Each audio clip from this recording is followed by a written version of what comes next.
जय श्री ओम नमः सिद्धेभ्यः। जय श्री ओम नमः सिद्धेभ्यः। सर्वमंगलमांगल्यं सर्वकल्याणकारकं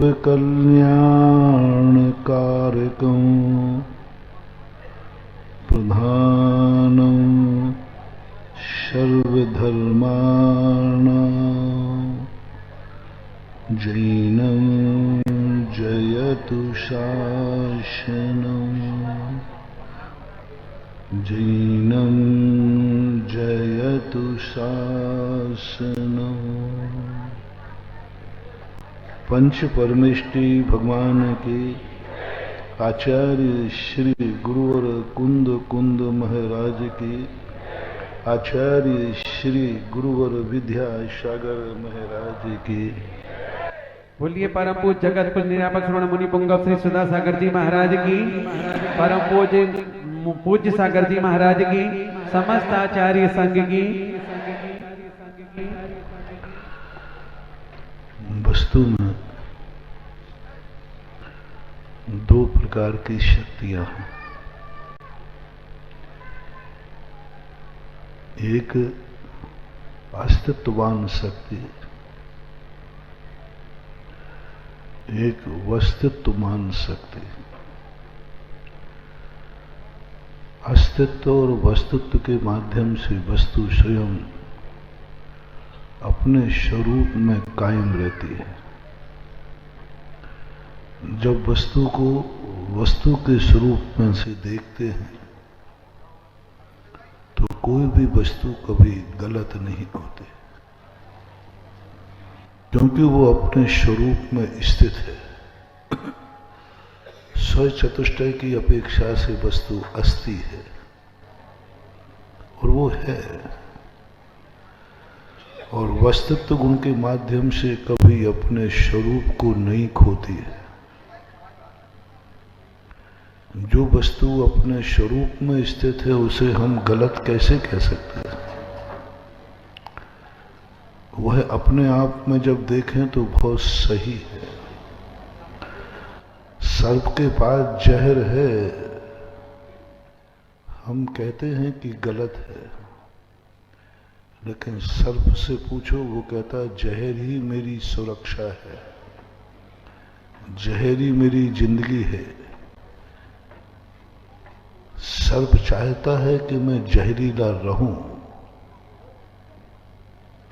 वही उसकी सुरक्षा है। अब सर्प का जहर हमारे लिए मारक है और सर्प के लिए वही जहर उसकी सुरक्षा है। जो सांप जितना जहरीला रहता है वह सांप उतना सुरक्षित रहता है। लोग उसे मारते नहीं, डरते हैं।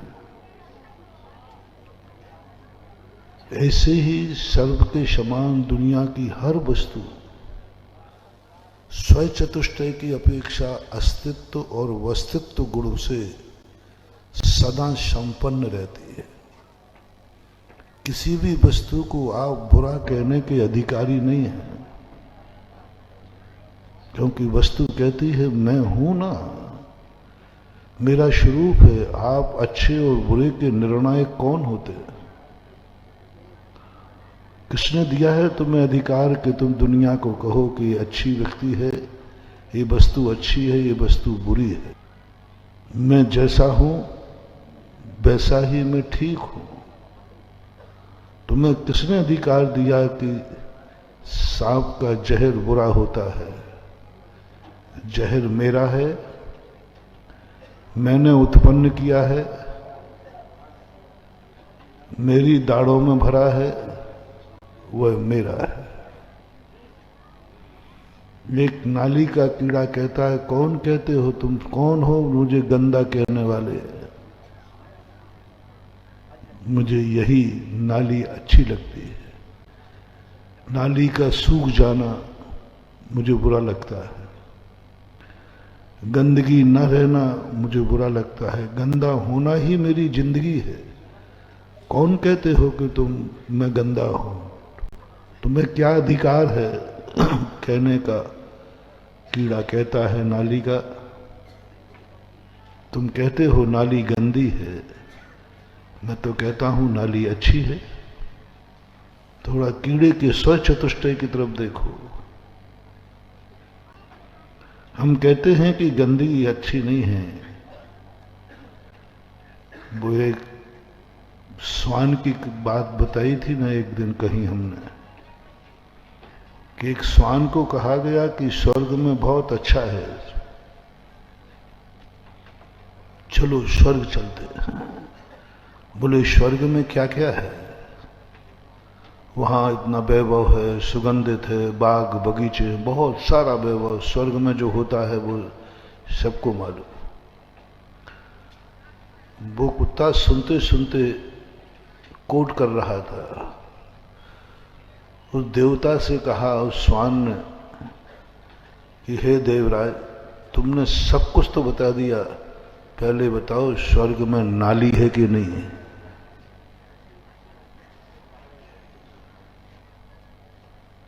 बोले नाली तो गंदी होती, स्वर्गों में नालियां नहीं होती हैं। बोले ज्यादा जहां नाली नहीं वहां कुछ भी नहीं।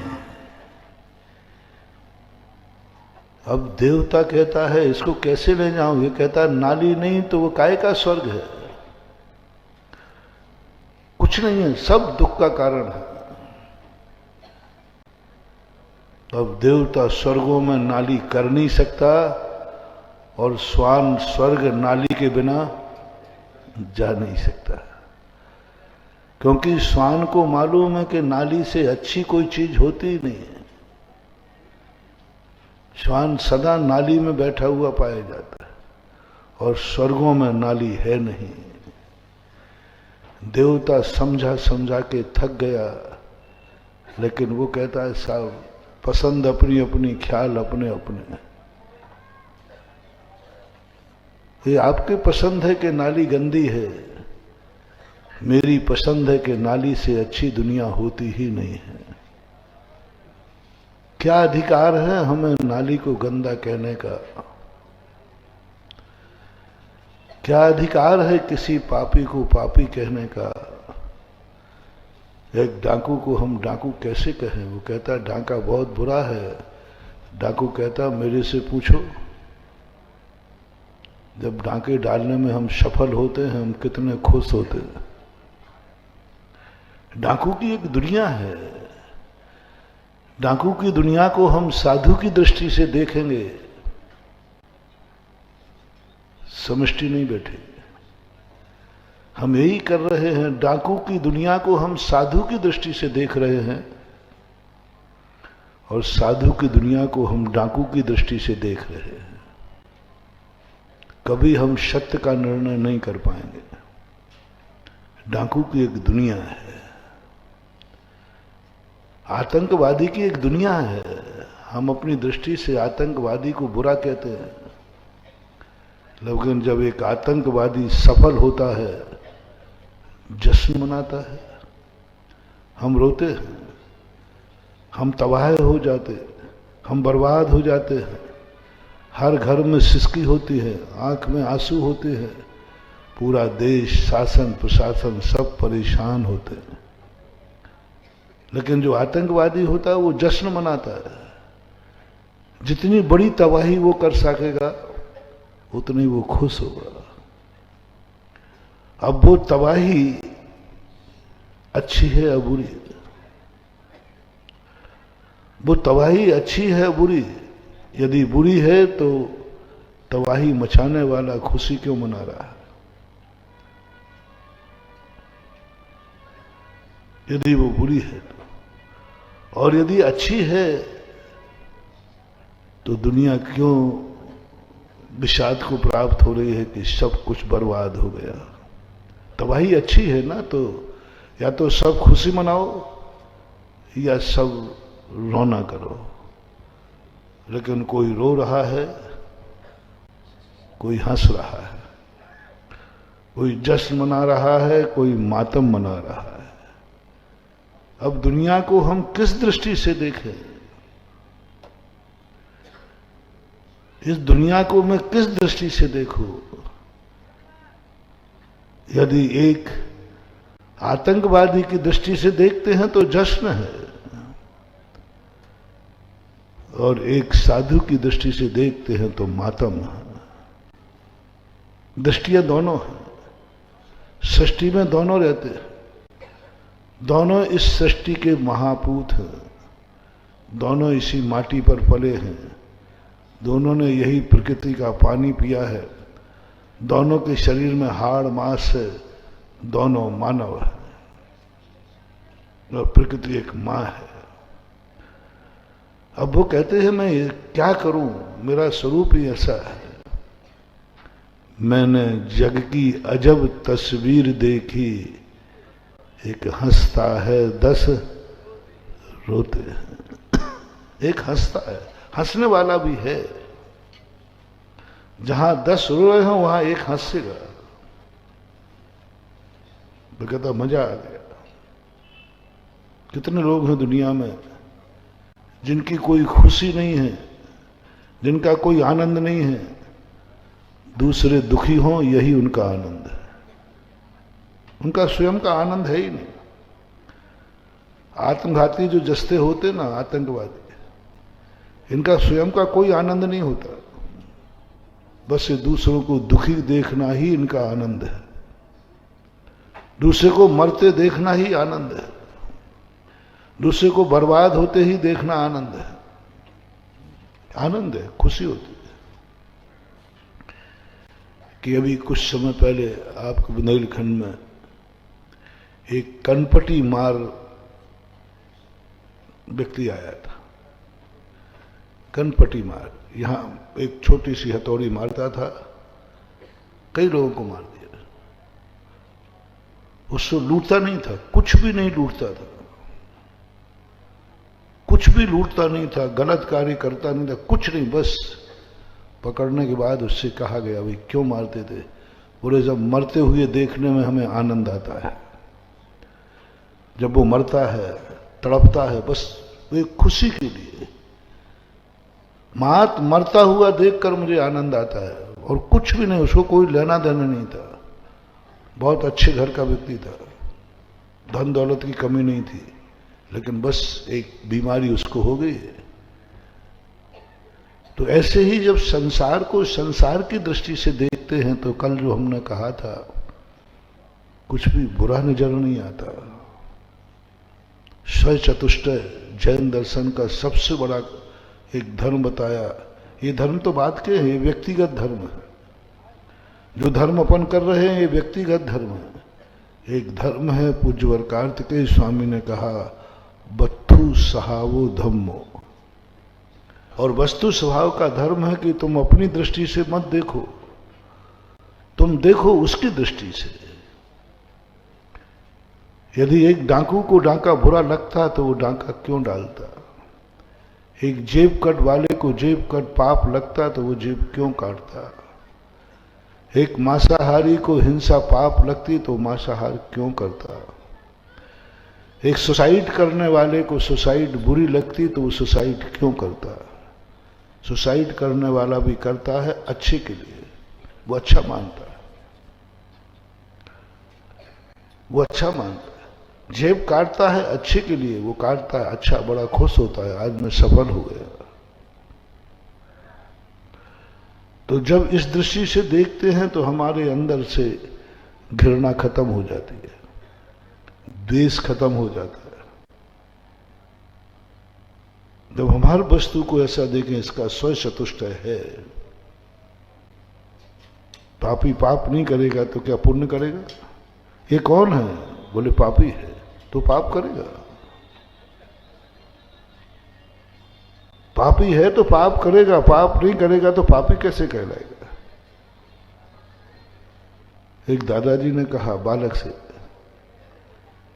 तू चुप बैठ जा,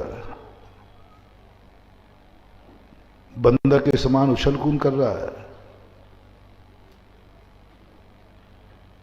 तो दादाजी बोले देख तुम फिर नहीं मान रहा, बंदर के समान उछल कूद कर रहा है। तो बच्चा कहता है जब मैं तुम्हारी दृष्टि में बंदर ही हूं तो शांत कैसे बैठूं? जब बंदर ही तुमने कह दिया तो बंदर का काम तो उछलकूद कर रहा। आपने खुद कहा बंदर कहेंगे, तो बंदर का काम तो उछलकूद करना है। यदि आपकी दृष्टि में डाकू है तो डाकू डाके का काम करेगा, चोर चोर का काम करेगा, पापी पाप का काम करेगा, कसाई कसाई का काम करेगा, नरकगामी नरक के काम करेगा। वो उसका स्वभाव है, नेचर है। ये दृष्टि जब अपनी बन जाती है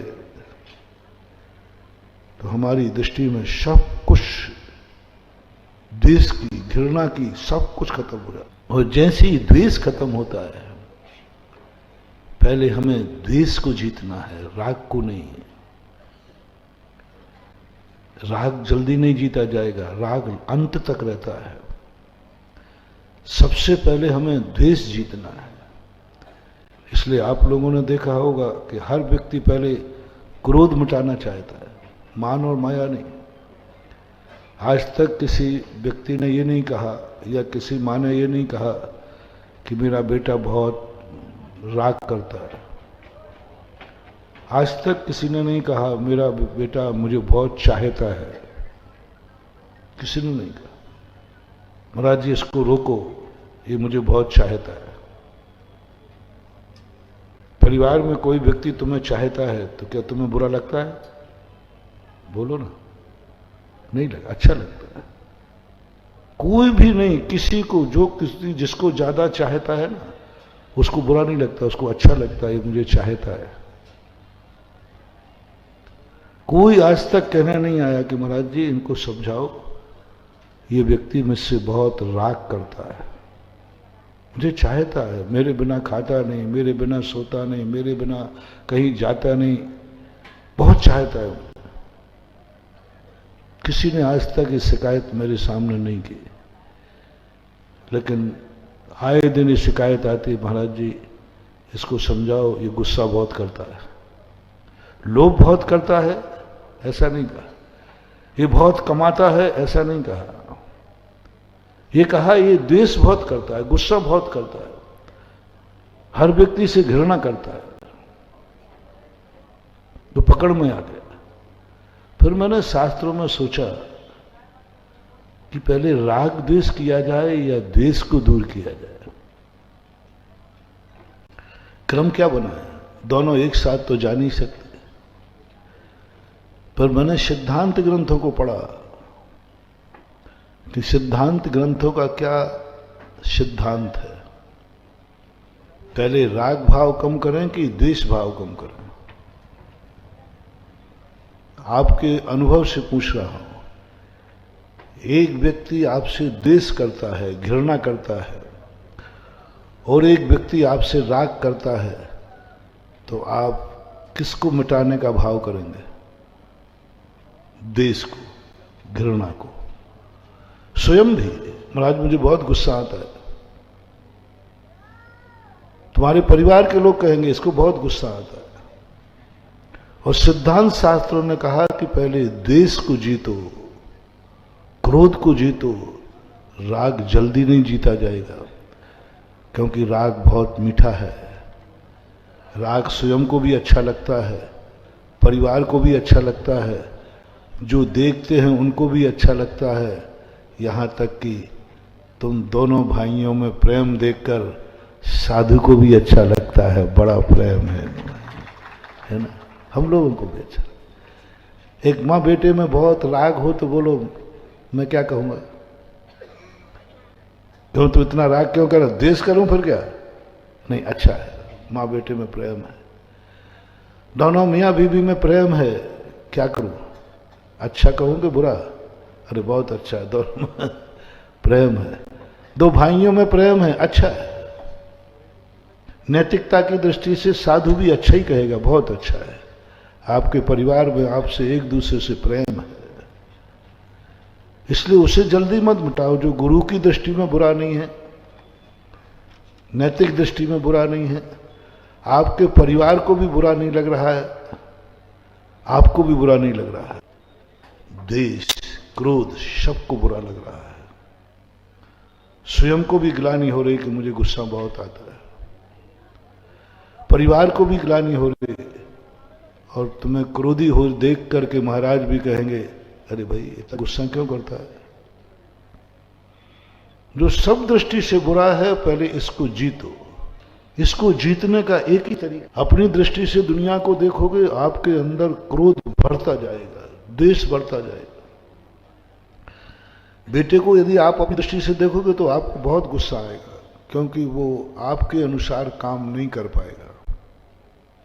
आपके अनुसार जितने भी आज संसार में द्वेष हो रहे हैं उसका एक ही कारण है कि हर व्यक्ति को हम अपनी दृष्टि से देखना चाहते हैं, हम अपने अनुसार चलाना चाहते हैं। जो मैं सोच रहा हूं वही तुम सोचो, जो मैं देख रहा हूं वही तुम देखो, जो मैं सुन रहा हूं वही तुम सुनो, जो मैं खा रहा हूं वही खाओ, जो मैं पहन रहा हूं वही पहनो, जहां मैं जा रहा हूं वहीं जाओ। बस झगड़ा चालू।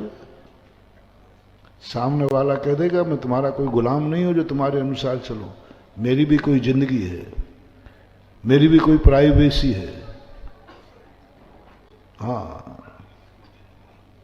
भगवान को भी नकार देता है व्यक्ति। भगवान कहते हैं कि भाई तू मेरे अनुसार चल, बोले भगवान ऐसा जरूरी नहीं है, जरूरी नहीं कि मैं आपके अनुसार चलूं, मेरी भी कोई जिंदगी है, मैं भी कोई प्राइवेसी है। गुरु भी शिष्य को अपने अनुसार ही चला पाए ऐसा नहीं। कुछ स्थान ऐसे हैं जहां गुरु को कहा गया आप इसकी जिंदगी के बीच में इंटरफियर नहीं करेंगे, आप गुरु हैं, उसकी भी जिंदगी है, वो स्वतंत्र कुछ जीना चाहता है, उसको जीने का स्थान दिए। माँ बाप बेटों को भी ज्यादा अंकुश नहीं लगाना चाहिए, उसकी प्राइवेसी है, कुछ उसकी व्यक्तिगत जिंदगी है। तुम क्यों चाहते हो कि मुझे तेरी हर बात पता रहना चाहिए, मेरे बिना पूछे तूने क्यों कहा। कई लोगों की हिटलर शाही है, मैं जो कहूं वही करो, मेरी प्राइवेसी है। मैना सुंदरी के साथ यही हुआ। महिपाल कहते हैं जो मैं करूं वो सुन, वो कहता नहीं साहब मेरी प्राइवेसी है, मेरा एक सिद्धांत है। और अपनी जिंदगी में हर व्यक्ति कोई ना कोई आप शेयर करना, ऐसा एक भी व्यक्ति नहीं है जिसकी कोई ना कोई एक बात ऐसी हो जो किसी को पता ना हो। सब लोग अपनी अपनी धड़ो, कोई एक बात जरूर है जो तुम्हारे अलावा किसी को पता नहीं है। वो कौन सी है मुझे बताना नहीं, मैं पूछ नहीं रहा हूं, तुम बताओगे भी नहीं, झूठ बोल दोगे। एक बात जरूर कोई होगी, ऐसा दुनिया में कोई व्यक्ति नहीं है जिसकी कोई ना कोई पर्सनल बात ना हो, जो पर्सनल, जो किसी को नहीं बता सकता, भगवान को भी नहीं बताएगा। भगवान जान लेंगे वो बात अलग है, लेकिन बताएगा नहीं। गुरु को भी किसी को नहीं बताएगा, हर व्यक्ति को। आप मेरे से पूछना महाराज जी आपकी, तो मैं दुनिया से अलग थोड़ी हूं। मैंने कह दिया ना, जो दुनिया में है उसकी कुछ ऐसी बातें हैं जो प्राइवेसी है, जो मात्र स्वयं को पता है, किसी को भी पता नहीं, किसी को भी पता नहीं, और वो बताएगा भी नहीं, बताएगा भी नहीं। कुछ ऐसी बातें होती हैं, वे बातें बुरी ही हो, स्वच्छ बात नहीं कह रहा हूं, बुरी बातें तो 50 ऐसी हैं जो तुम्हें मालूम है कि तुम्हारी बुराई क्या है, किसी को नहीं बताते, किसी को कोई पता ही नहीं चलता। यदि पता चल जाए तो आप सहम जाएंगे। एक छोटा सा उदाहरण देता हूं। घर के दादाजी हैं, बहुत अच्छे हैं, सबकी इज्जत है, बहुत, सब पैर छूता है। जब दादाजी बिल्कुल अकेले में हो और उनके हाथ में दर्पण हो, बच्चों से भी गई बीती हरकत करते हो, और दूसरा आ जाए तो अकेले का जीवन भी एक जीवन है, अकेले की जिंदगी भी एक जिंदगी है और अकेले का आनंद भी एक आनंद है। कोई दुनिया का व्यक्ति नहीं चाहता कि मुझे जिंदगी भर मैं कभी अपना अकेला न रहूं। 24 घंटे मेरे ऊपर कैमरे लगे रहें, 24 घंटे मेरे ऊपर नजर रहें, आप घबरा जाओगे। आपको पता चल जाए कि घर के लोग मेरे पूरे 24 घंटे मेरे ऊपर निगरानी रखते हैं, आप पागल हो जाओगे, भाग जाओगे। हरिवंश पुराण में वासुदेव का एक उदाहरण आता है। उनके ऊपर निगरानी रखना शुरू कर दिया, उनको पता चला, वो घबरा गए, भाग गए। 24 घंटे मुझे निगरानी, मैं कुछ अपने आप में कर ही नहीं सकता। 24 घंटे मुझे कोई देख रहा है, 24 घंटे मुझे कोई ठोक रहा है। अकेले का एक आनंद है, प्राइवेसी का एक आनंद है, और वह प्राइवेसी हर व्यक्ति चाहता है। 24 घंटे में हर व्यक्ति चाहता है कि मेरी मन की बात किसी को पता न चले। हर व्यक्ति के मन में ये बात है, मैं मन में क्या सोच रहा हूं किसी को पता नहीं चलना चाहिए। तो लोग कौन चाहता है कि मेरी मन की बात हर व्यक्ति को पता चले? मैं मन में क्या सोच रहा हूं सारे जगत में खुली किताब करने की भावना है? कौन चाहता है कि मेरे मन में जो विचार आए इसे सारी दुनिया में खुलासा रहे? इस समय मेरे मन में क्या विचार चल रहा है, क्या भाव आ रहा है, सारी दुनिया जाने है। Live telecast. एक व्यक्ति बताया जो चाहता है कि महाराज मेरे मन की विचार 24 घंटे सारी दुनिया के सामने रहे। मेरे से हाथ मत उठवा लेना, मैं नहीं उठाऊंगा। महाराज आपके हम लोग तो अपना टेलीकास्ट नहीं करा पाएंगे। क्यों नहीं करा पाओगे? महाराज जी आप समझो, हमारे मन में बहुत गंदे विचार आते हैं। तुम इसलिए नहीं करा पाओगे, तुम इसलिए नहीं करा पाओगे क्योंकि तुम्हारे मन में बहुत गंदे विचार आते हैं। तुम कहोगे महाराज इतने गंदे विचार का लाइव टेलीकास्ट, तो फिर हम लोग करा दो। नहीं, तो महाराज आपके अपने मन के विचार को लाइव टेलीकास्ट कराने में क्या बाधा है? आप तो भावना भाएं कि मेरे मन में जो विचार आए सारी दुनिया जाने। नहीं, मैं नहीं करूंगा, क्योंकि मेरे कुछ इतने अच्छे विचार हैं, इतने अच्छे विचार हैं कि वो दुनिया के सामने आएंगे तो गंदे हो जाएंगे, इसलिए मैं नहीं बताना चाहता। क्योंकि कुछ विचार ऐसे होते हैं जो दुनिया के सामने आने पर शक्तिहीन हो जाते हैं। साधु की एक साधना होती है, वो साधना किसी को नहीं बता सकता, गुरु को भी नहीं, किसी को नहीं, वो व्यक्तिगत साधना है, और वही साधना उसकी शक्ति होती है। साधु की शक्ति वह नहीं है जो तुम देख रहे हो, साधु की तपस्या वह नहीं है जो तुम देख रहे हो, साधु का चमत्कार वह नहीं है जो तुम देख रहे हो।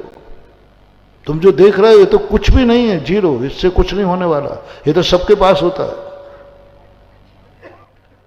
ये तो सबके पास होता है। तो मिथ्या दृष्टि के पास भी है, द्रव्यलिंगी अभव्य के पास भी है। जो तुम देख रहे हो, उपवास देख रहे हो, केसरों से देख रहे हो, ठंड से ठुठुरते देख रहे हो, तुम गर्मी देख रहे हो, तुम अंतराय देख रहे हो, तुम खड़े होकर आहार लेना देख रहे हो, तुम नंगे पैर चलना देख रहे हो, तुम दिगंबर मुद्रा देख रहे हो, ये सब, ये तो उजागर है, ये तो लाइव टेलीकास्ट है। मैं दिगंबर हूं सारी दुनिया के सामने, मैं खड़े होकर हार लेता हूं, लाइव टेलीकास्ट होता है। मैं पैदल बिहार चलता हूं, लाइव टेलीकास्ट। ये तो सब दुनिया जानती है, इसमें कोई अतिशय नहीं। जो चीजें दुनिया को मालूम है वो साधु की शक्ति नहीं होती, वो कोई शक्ति नहीं, उसमें कोई ताकत नहीं। एक ऐसी शक्ति होती है जो हर अच्छे साधु की वो व्यक्तिगत संपत्ति होती है, व्यक्तिगत निधि होती है, गुरु को भी मालूम नहीं है और वो शक्ति जो है उसका एक आनंद अलग है। सुकौशल महाराज को शेरनी खा रही है, बचाने नहीं आए, क्योंकि उन्होंने किसी से राग नहीं किया था, कोई बचाने नहीं आया। सुकमाल मुनि को कोई बचाने नहीं आया, जिनसे राग किया था उनको बचाने की शक्ति नहीं थी, उनको बचाने की शक्ति नहीं थी। मां पारसनाथ ने नाग नागन से राग किया, वो शक्तिमान बने, अगले भाव में वो बचाने आ गए। आप किनको चाहते हो? क्या तुम्हारे अंदर ऐसा संकट आवे जो तुम जिंदगी में कोई कह सकता है मुझे किसी की जरूरत नहीं पड़ेगी, मुझे किसी की जरूरत नहीं, मैं अपने आप में पूर्ण हूं। हैकड़ी मत करना, हैकड़ी मत करना। ये संसार है, इसमें व्यक्ति अकेले कभी जी ही नहीं सकता। दूसरी बात है कि तुम्हारे जो परिवार वाले जिनसे तुम राग रख रहे हो, क्या उनको तुम्हारे ऊपर जितने संकट आएंगे तुम्हारे परिवार में उनको बचाने की शक्ति है? नहीं है। कितने संकट आपको आ सकते हैं, कौन बचा सकता है? उसको खोजो, उसको खोजो। गुरु तो गुरु से राग करो, भगवान भगवान से राग करो। तुम्हें मालूम चल जाए कि नाग नागिन कल के दिन धरणेन्द्र पद्मावती देव बनेंगे, उनसे राग करो। गौशाला से राग करो। गौशाला में एक एक गाय नहीं पल रही है, एक एक धरणेन्द्र पद्मावती पलते हैं। जब नाग नागिन में धरणेन्द्र पद्मावती हो सकते हैं तो गौ में क्यों नहीं? आपको राग करना है संसार के सब जीवों से, जैसे हम लोग सबसे राग है। मैं बीतरागी नहीं हूं। बीतरागी होता तो पीछे नहीं लेता, बीतरागी होता तो पीछे नहीं लगाता। मुझे उन कीड़े मकोड़ों से भी राग है, उनको भी मैं जिंदा देखना चाहता हूं। राग का प्रतीक क्या है? दुनिया को मरा हुआ देखना चाहते हैं अपनों को या जिंदा? बस जो जो व्यक्ति जितनों को जिंदा देखना चाहता है, समझ लेना वो उतना ही बड़ा रागी है। हम मुनियों का राग देखो कितना है। हम चींटी को भी जिंदा देखना चाहते हैं, कीड़ों को भी जिंदा देखना चाहते हैं, मच्छर को भी जिंदा देखना चाहते हैं, नाग नागिन को जिंदा देखना चाहते हैं। हमें मौत देखना पसंद नहीं है, मुझे जिंदा देखना पसंद है। इसलिए महावीर स्वामी ने सबसे बड़ा सूत्र दिया, बीतरागी सूत्र नहीं था। सभी तीर्थंकरों ने बीतरागी सूत्र दिए, सभी तीर्थंकरों ने। 23 तीर्थंकरों ने जितने सूत्र दिए, एक की दिया, दुनिया से तुम्हें कोई लेना देना नहीं, अप्पा अप्पा में रहो। दुनिया मर रही है, मरने दो। दुनिया जी रही है, जीने दो। तुम्हें दुनिया से कोई मतलब नहीं, अप्पा अप्पा में रहो, सामायिक चारित्र में रहो। लेकिन महावीर स्वामी ने यह सूत्र नहीं दिया, क्योंकि उन्हें मालूम था कि मेरे बाद पंचम काल आने वाला है, बीतरागी जिंदा नहीं रहेगा। तो उन्होंने कहा तुम राग पैदा करो, जियो और जीने। अब जीने दो जो है, हर व्यक्ति जिए, जीने दो को है मैं सुखी दुनिया सुखी, ये अपने का लक्षण है। जैसे तुम चाहते हो महाराज मैं सुखी रहूं, मेरा परिवार सुखी रहे, ऐसे ही साधु चाहता है मैं सुखी रहूं, सारा संसार सुखी रहे, कीड़ा भी सुखी रहे, मच्छर भी सुखी, सब सुखी रहें, सुखी रहें सब। बस ये है राग की चरम सीमा। और ऐसा इन भगवानों को हुआ, तीर्थंकरों को हुआ कि मैं भगवान की हर शक्ति को सुखी देखना चाहता। ऐसे नहीं अपन के पंच कल्याणक मना रहे हैं, इन्होंने कितना बड़ा बलिदान किया है अपने लिए। ऐसे ही नहीं इनके मंदिर बन रहे हैं, ऐसे ही नहीं इनको सारी दुनिया पूछ रही है। जिसने दुनिया के लिए कुछ नहीं किया, दुनिया उनके लिए कुछ नहीं करती। ऐसे ही नहीं नाग नागिन आ गए, नाग नागिन ने सोचा इतनी बड़ी महाशक्ति मेरे लिए झुक गई, मुझे कौन बचाता है? हर व्यक्ति मारता है मुझे। और तीर्थंकर वो भी दोस्तों के साथ अपने क्रीड़ा स्थल पर जा रहे थे, बनारस की गंगा को घूमने जा रहे थे, और ये सब छोड़कर मुझ जैसे तुच्छ प्राणी को बचा लिया। नहीं, इस उपकार का बदला तो चुकाऊंगा। आज इनकी पूजा, महानुभाव बहुत बड़ा बलिदान किया। सुनो इन आदिनाथ भगवान ने, सुनो इन पारसनाथ भगवान ने, इस समोषण में बैठे थे, इनका इतना पुण्य था, इतना पुण्य था, ये चाहते तो मोक्ष मांग सकते थे, चाहते तो अपने संसार के सारे दुख दूर कर सकते थे। किमिक्षिक वरदान था इनको। समोषण में बैठे ये जो मांगते वह मिलना था। इनके लिए घोषणा की गई थी, मांगो तुम्हें क्या मांगना है। तुम्हारा बैंक बैलेंस बहुत है, जिनके बैंक में संपत्ति ज्यादा होती है उनके लिए बैंक कहता है कितना लोन चाहिए, आप उतना ले लो ना, जो चाहिए जितना चाहिए उतना मिलेगा, क्योंकि उन्हें मालूम है कि संपत्ति इसकी बहुत है। ऐसे ही पारसनाथ आदिनाथ भगवान जब समोषण में बैठे थे, उस समय इनका इतना पुण्य था, इतना पुण्य था, इतना पुण्य था कि समोषण में कर्म वर्णाओं ने घोषणा कर दी, मांग लो तुम्हें क्या मांगना है, जो मांगोगे वो मिलेगा। किमिक्षिक वरदान सब व्यक्ति को नहीं मिलता। बैंक हर व्यक्ति से नहीं कहता कितना लोन चाहिए, नहीं कहता। जो कमजोर होते हैं उनसे कहता है इतना ही मिलेगा, लेना हो तो लो, नहीं तो नहीं लेना। अपन लोग वही हैं, अपन को किमिक्षिक वरदान नहीं मिला अभी तक।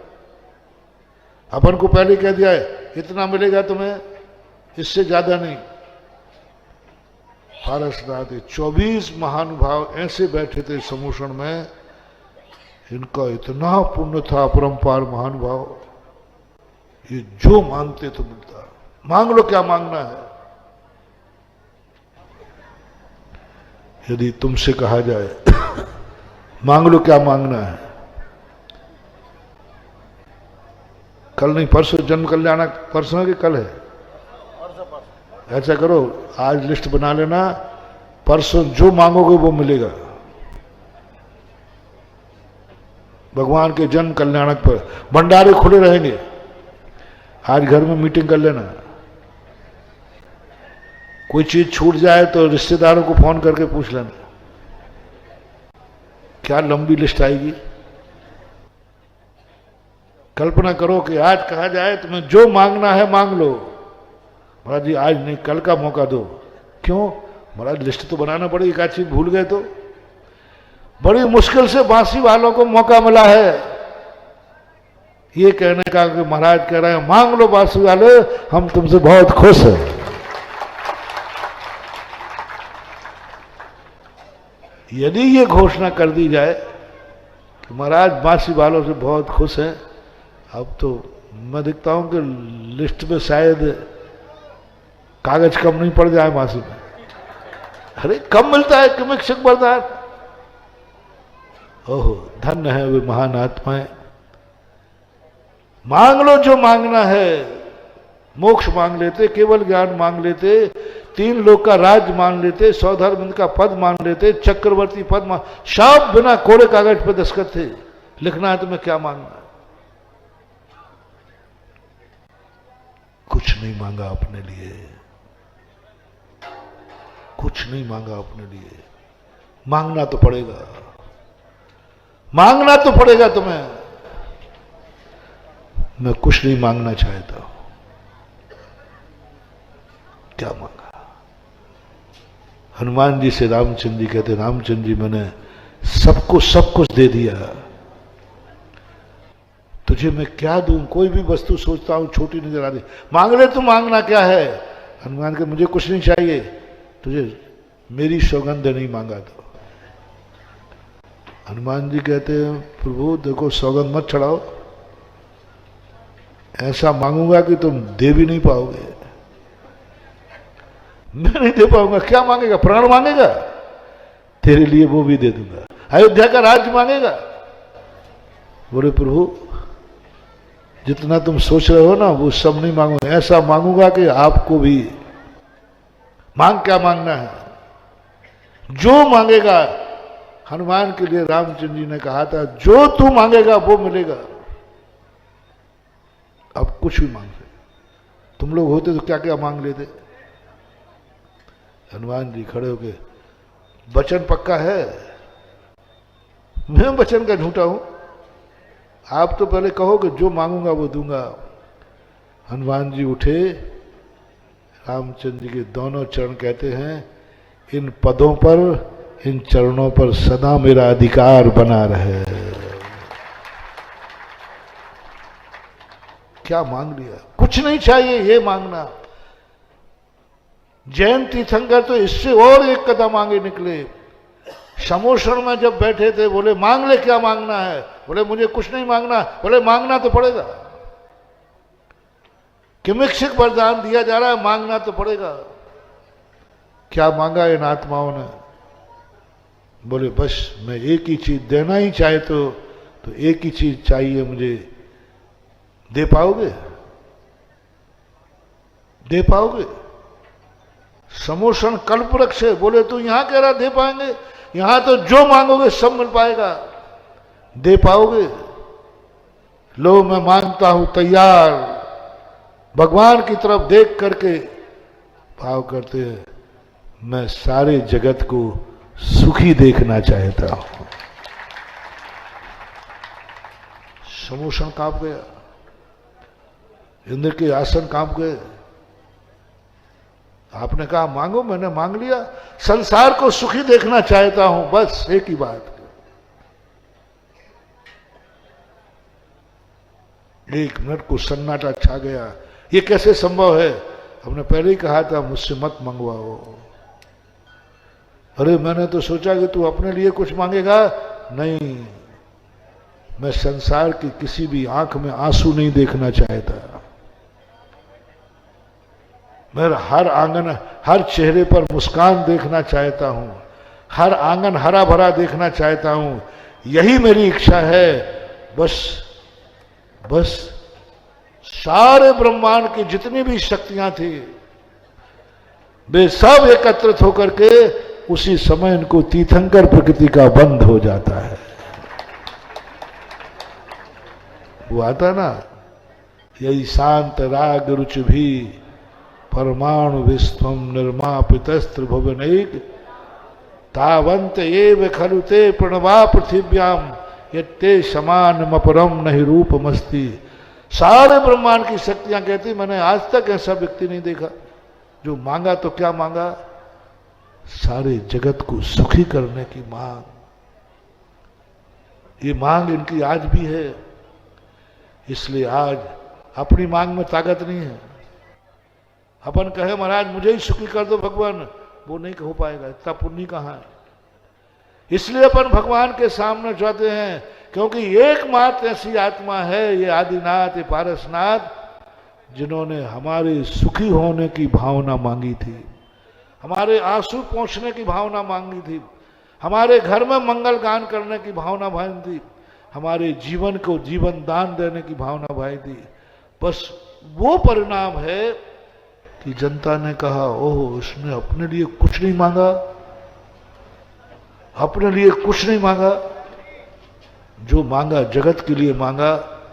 बस सारे जगत ने कहा भगवान आप भली मोक्ष चले जाना, लेकिन आपकी प्रतिमा बना के पूजूंगा, मंदिर बना के पूजूंगा, पंचकर्मा करूंगा। भगवान तो 6 महीने 8 समय में 608 होते हैं, लेकिन तीर्थंकर नहीं होते। मंदिरों में तीर्थंकर की मूर्ति क्यों? क्योंकि ये अपने लिए जिए हैं, अपने लिए साधना की है, अपने लिए भीख मांगी है, अपने लिए याचना मांगी, अपने लिए कुछ नहीं मांगी। इनके जीवन में सबसे बड़ी वो पंक्ति सार्थक हुई है, मर जाऊं मांगू नहीं अपने तन के काज। दुनिया के लिए भिखारी बन गए, दुनिया के लिए हाथ फैला दिया, दुनिया के लिए कह दिया भगवान देना है तो दो, मैं संसार को सुखी देखना चाहता हूं। बहुत बड़ी शक्ति है महानुभाव। समय आपका हो गया, बस इतना सा आज अपन होमवर्क में ले लें। पहला मोटिवेशन दिया, संसार की किसी भी वस्तु को स्वचतुष्टय से देखोगे, उस स्थान पर तुम होते तो क्या करते हैं। दूसरा मोटिवेशन आज दिया, उससे करने से द्वेष को जीत जाओगे। आज राग बढ़ाना है, राग का चमत्कार दिखाना है। कभी तुम्हें यदि मांगने के लिए कोई बात आवे मंदिर में, भगवान के पास, तो बस एक बात मांग लेना, मेरी आंख में कभी आंसू ना आवे ये मत मांगना, पर भगवान एक वरदान दे दो, मैं कभी किसी आंख में आंसू ना देखूं। मुझे आंसू आने से घबराहट नहीं, मैं आंसू देख नहीं सकता किसी को। कोई रोता हुआ नहीं दिखे, सब हंसते हुए दिखे, बस यही वरदान। ये वरदान सबसे बड़ा चमत्कार है। इसी वरदान के कारण से तीर्थंकर अतुल शक्ति को प्राप्त कर लेते। आज ऐसे तीर्थंकर का गर्भावतरण होगा। समय आपका हुआ, कल फिर कोई बात ध्यान में आएगी तो बताऊंगा। मैंने तो आज भूमिका बनाई है कि ये इनके तीर्थंकर मोक्ष जाने के बाद भी दो व्यक्तियों का बड़े विचित्रता है। पापी, सारे पापी मरने के बाद एक बार जला दिए जाते हैं। रावण एक ऐसा पापी था जो हर साल जिंदा होता है और हर साल एक ही पापी हुआ। संसार में दुनिया भगवान हुए, एक बार निर्माण कल्याणक मना लिया जाता है, बस उसके बाद दोबारा नहीं मनाया जाता। लेकिन ये कैसे तीर्थंकर हैं जिनके हर साल भारतवर्ष में सैकड़ों बार निर्माण कल्याणक मनाया जाता है, सैकड़ों बार। एक बार होती दीक्षा महान आत्मा। पापी लोग हुए, एक बार उनको फांसी पे चढ़ा दिया, एक बार जला दिया, एक बार मार डाला, खत्म हो गया पापी। जितने पापी हुए आज तक ऐसे हुए, लेकिन एक पापी ऐसा हुआ जो हर साल जलता है। कौन सा दिन? जब पापियों में ऐसा है कि एक पापी है, हर साल जलता है, हर साल चिता जलती है, हर साल जिंदा होता है, हर साल मरता है। उसकी प्राण प्रतिष्ठा होती है दशहरा में, रावण में प्राण डाले जाते हैं और फिर मारा जाता है। एक ही मात हुआ। दुनिया में आज तक ना जाने कितने पापी मरे होंगे, लेकिन मात्र एक पापी है जिसको हर साल जलता है और हर साल मरता है। इसी प्रकार भगवान बनने वाले दुनिया में बहुत भगवान देखे होंगे। मात्र 24 तीर्थंकर ऐसे हैं जो साल भर में, तीर्थंकरों का जन्म एक बार होता है। महान आत्मा एक बार जन्मती है, उसके बाद दोबारा जन्म नहीं लेती। महान आत्माओं का एक बार का अवतरण होता है, दोबारा नहीं होता। महान आत्माएं एक बार दीक्षा लेती हैं, दोबारा नहीं लेती। एक बार मोक्ष होता है, दोबारा नहीं होता। लेकिन कुछ महान आत्माएं ऐसी हैं जो कितने बार जन्मती हैं। जन्म कल्याणक अभी तक आदिनाथ भगवान के बाद कितने बार मना चुके हैं, और एक साल में भारतवर्ष में कितने बार जन्मते हैं आदिनाथ? अरे जन्म तो एक बार होता है।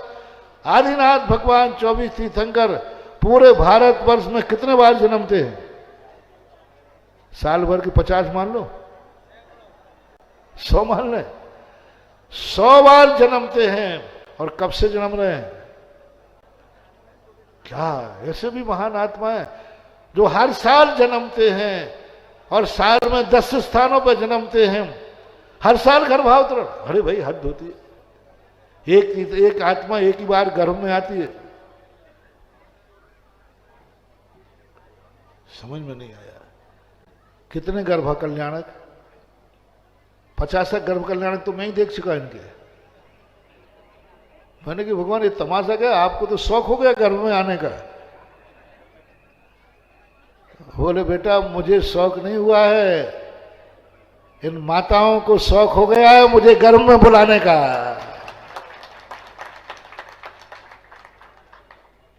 मैंने कहा आपको तो जन्म लेने का शौक हो गया है। बोले मुझे जन्म लेने का शौक नहीं है, मुझे जन्म दिलाने का शौक हो गया है तुम लोगों को। क्या गजब की बात। वो गर्भ कल्याणक में आना नहीं चाह रहे। कोई भी बेटा जन्मता है 1 माह से जन्मता है, 1 माह से जन्मता है। ये कैसा बेटा है कि हर माँ इसको जन्म देना चाहती है, हर माँ इसको जन्म देना चाहती है। संसार की जितनी नारियां हैं, बोलो यहां जितने बैठे हो पंडाल में, जो लाइव में सुन रहे हो, कौन स्त्री है जो भगवान के माता पिता नहीं बनना चाहते? सब। दूसरा छोकरा भेज देते हो, नहीं नहीं वो तो परिवार नहीं हो जाने, फिर महाराज अब मत भेजना। क्या बात है महानुभाव। दूसरी संतान तुम्हारे घर में ना आ जाए तो तुमने ऑपरेशन करा दिया। बोलो परिवार नियोजन क्यों कराया? थोड़ा मैं कम जानता हूं, पूछना क्यों कराया? बोलो ना। कोई जीव गर्भ में जन्म ना ले, रोक लगा दी, पाबंदी लगा दी, नहीं मुझे नहीं चाहिए। परिवार नियोजन का मात्र एक ही कारण है, संतान को रोकना। और तीर्थंकर की बारी आई तो परिवार नियोजन के बाद भी तीर्थंकर अवतरित होंगे। मान लो किसी महिला ने परिवार नियोजन करा लिया और उसे भगवान को जन्म देने का मौका मिले और माता बनने का मौका मिले, तो बोलो कि नहीं नहीं हमारे यहां परिवार नियोजन है, चलेगा महाराज? यानी तीर्थंकर आए तो कोई पाबंदी नहीं। मां तीर्थंकर की मां बनने के लिए कोई पाबंदी नहीं। दुनिया की संतानों के लिए पाबंदी है। कैसा बालक है? एक बालक, और हर मां चाहती है ये मेरे गर्भ में अवतरित हो, अवतरित हो। साक्षात नहीं सही तो भावना से चाह रही, साक्षात नहीं सही स्थापना, भावना से सब चाह रही हो कि नहीं? बोलो। यदि आप तीर्थंकर को जन्म देना, गर्भावतरण करना तो परिवार नियोजन तोड़ना पड़ेगा। हाँ महाराज, हाँ हाँ चलेगा चलेगा, आप बना तो दो माता पिता। क्या विशेषता है महानुभाव। बोलो भगवान अवतरित हो रहे हैं कि माता अपने गर्भ में चाह रही है। भगवान को शौक है कि मैं बार बार गर्भ में आऊं, कि नारियों को शौक हो रहा है कि तीर्थंकर मेरे गर्भ में। बोलो भगवान को शौक है कि मेरा बार बार जन्म होवे, कि आप लोगों का शौक है कि तीर्थंकर मेरे नगर में जन्मे। बोलो भगवान का शौक है कि नहीं एक बार मेरा बांसी में जन्म होना चाहिए, बांसी में जन्म नहीं हुआ तो मेरा जीवन धिक्कार है। इसलिए उन्होंने मेरे से फोन करके कहा होगा कि देख बाकी सब जगह तो मैंने जन्म लिया, एक बार बांसी में जन्म दिला दे रहे। मेरे से कहा होगा एक बार बस बांसी में जन्म ले लो, मैं धन्य हो जाऊंगा। तो बोलो तीर्थंकर को जन्म बांसी में लेना है या बांसी वाले चाह रहे हैं कि तीर्थंकर का जन्म बांसी में हो? कौन चाह रहा है?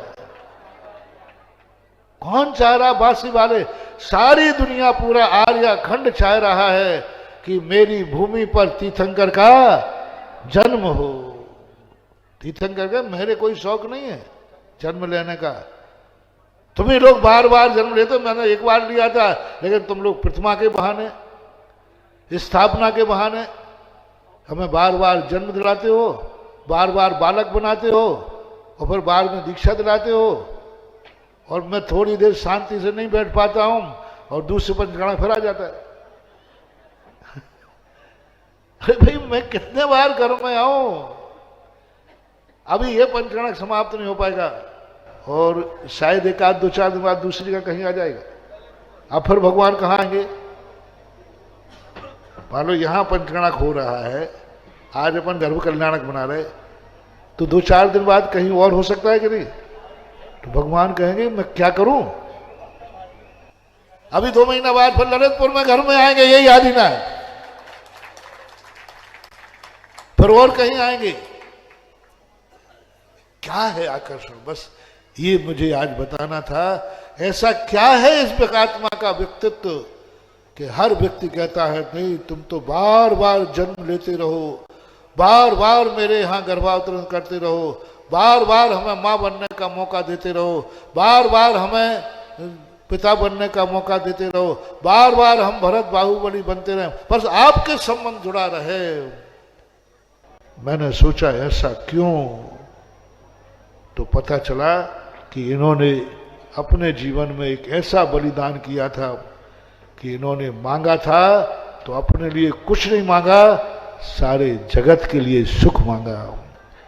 इसलिए जब भी इनके चरणों में अपन जाते हैं मूर्ति के सामने, हमारा दुख दूर हो जाता है, क्योंकि इनका संस्कार पूर्व भाव का है।